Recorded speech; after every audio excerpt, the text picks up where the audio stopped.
The Princess of Wales joined the Queen, Prince Philip and Prince Charles for a royal tour of Australia in 1988 to mark 200 years since the arrival of the first fleet of British ships at Sydney Cove and the raising of the Union flag. Donning an iconic green knee-length dress and matching hat, Lady Di thrilled the two. 5 million strong crowd who had gathered in Sydney Harbour in the sweltering heat to catch a glimpse of the princess.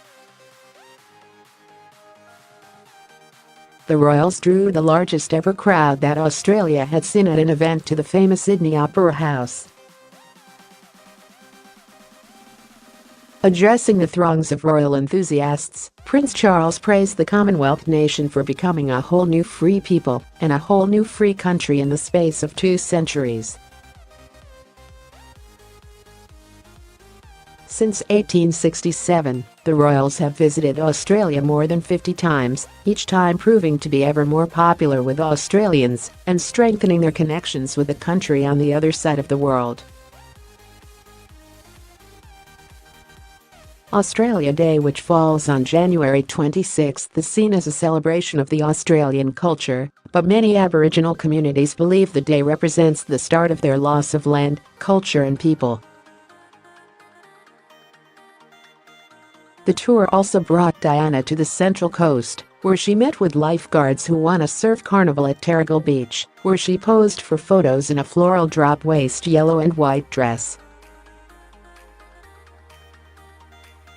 The Queen and the Duke of Edinburgh had opened the bicentenary celebrations the previous year in Portsmouth, where they boarded the HMS Sirius frigate, which was named after the ship which brought Captain Arthur Phillip to Australia.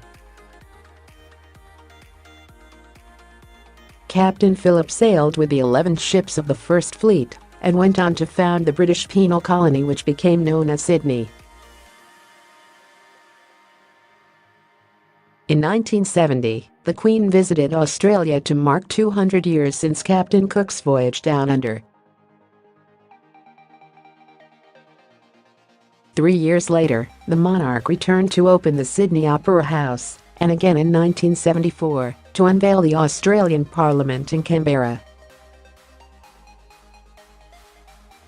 In 1977, the Queen chose Australia for an extended royal tour to celebrate her Silver Jubilee of her reign.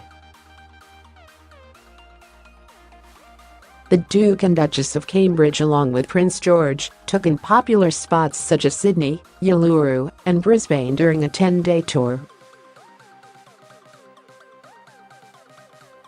Last October, Prince Harry and Meghan spent 16 days touring Australia, Fiji, Tonga and New Zealand, and the newlyweds chose the trip to announce the upcoming arrival of their first child.